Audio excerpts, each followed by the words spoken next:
What's up, you guys? It's the YUGIOH here, coming at you guys with a PK Fire deck profile.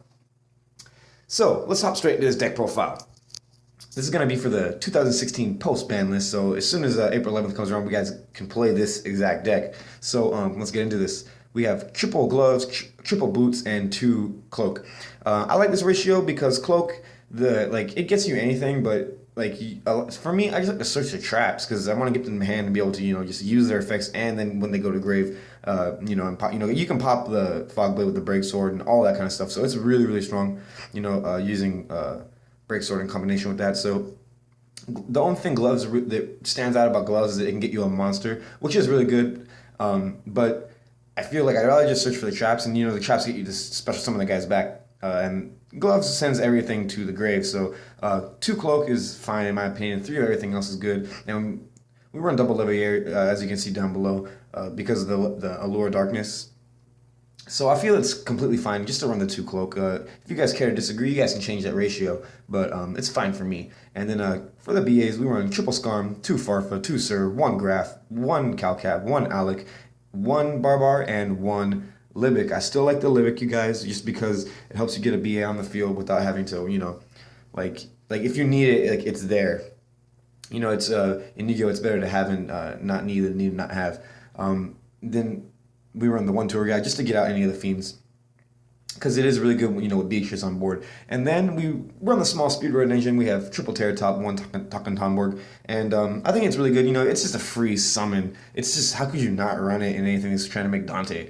And then for the spells, we want 1 reinforcement of the army to search out all of our Phantom Knights, and then we run 1 Foolish Barrel just to send anything we need to the grave, any combo piece.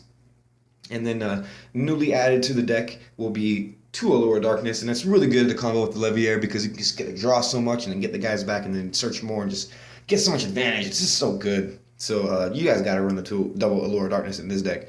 And then we're running triple Twin Twister to round off the spells. Twin Twisters is very good. I think it's going to be a back row format. You can see a lot of back row. So I think Twin Twister is going to play a huge role in the format, and it's going to be one of those really good cards. You guys got to main deck at 3 in decks like this, because whatever you're discarding, this deck just has a second hand in the graveyard, so it's all good. You can discard for pretty much no cost. And then we got triple Fog Blade, 1 sword, the Phantom Sword. I just wanted to have the Phantom Sword because it's like an extra break sword from grave that I can just use to special a monster. Or sorry, not break sword, Fog Blade. But then it's got a different effect, so you can just use it, in my opinion, to protect your monster during damage calculation or something. It's kind of like having another trick up your sleeve. But I don't really like the other cards, so I just kind of ran this one because this one, at least, it gives you 800, and it can also protect your monster, which the other one does too. But I just don't like it as much as this one, guys. I'm sorry. You guys can do whatever you guys want, but I think that the Phantom Sword is actually not that bad. So triple Fog Blade, 1 Phantom Sword. It is what it is. And then I'm actually playing 1 Fiend Grieving. I really like Fiend Grieving in anything BA, just because it's like a Transmigration Prophecy / Foolish Barrel for your deck. And a lot of players are playing like Cosmos, and there's Tin Can, and they're putting Dark Destroyers in the grave and they're Call the Haunted back, and you can just disrupt all that kind of stuff.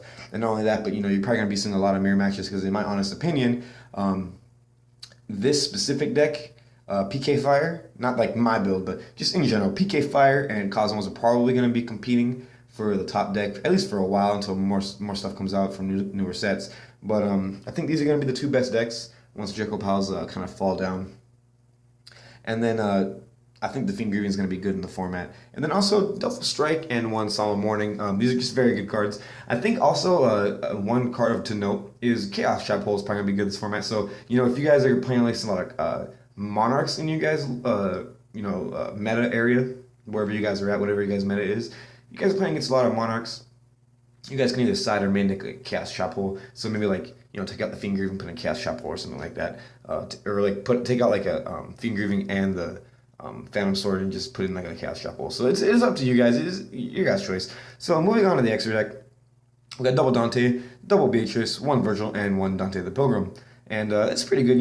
There's a lot of combos you can do with the deck, and I like doing Levier plays and stuff and just making massive advantage. So it's pretty good. This engine gets you massive advantage also, so you have to play it. And Dante is just one of the best XCs that in my opinion, it's like ever. Like Dante is just so good.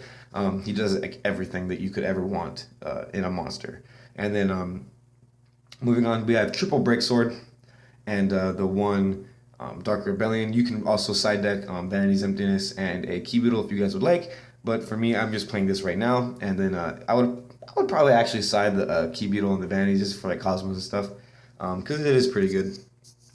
And then we're running double Leviair because, as you see, we have the Allure, so I think Leviair is even stronger with the deck, at helping you just get even more advantage, because whatever you banish with Leviair to draw with, you just can get right back, right? Or sorry, whatever you banish with Allure to draw with, you just gonna get right back with Leviair, right? So it's really, really good. And then we're running double F-Zero just for the Cosmos, because I'm pretty sure Cosmos is gonna be a big thing, and they're a lot cheaper now, so you guys gotta watch out for that. I noticed a lot more players are actually playing Cosmos at my locals and stuff too, so. Double F-Zero is pretty good, and another thing to note is like when you're doing like Leviair plays, you can just use a Leviair or something to make help you make that F-Zero, so it can come up. And then for me, I'm also running the Nightmare Shark just because of Barbar and Nightmare Shark. That's a pretty big danger zone, and so I feel like if it comes up, it comes up, and it does come up. So you guys should be paying attention to that, especially in the Cosmo matchup, because they pay life and like They pay a lot of life with that deck, so if you can just grind out, you can kill them with Nightmare Shark. So always remember that. Now, if you guys like this video, please give it a like, and it helps the channel grow, you know what I'm saying? I really appreciate it. And if you guys would like to see more Yu-Gi-Oh content, then subscribe to my channel.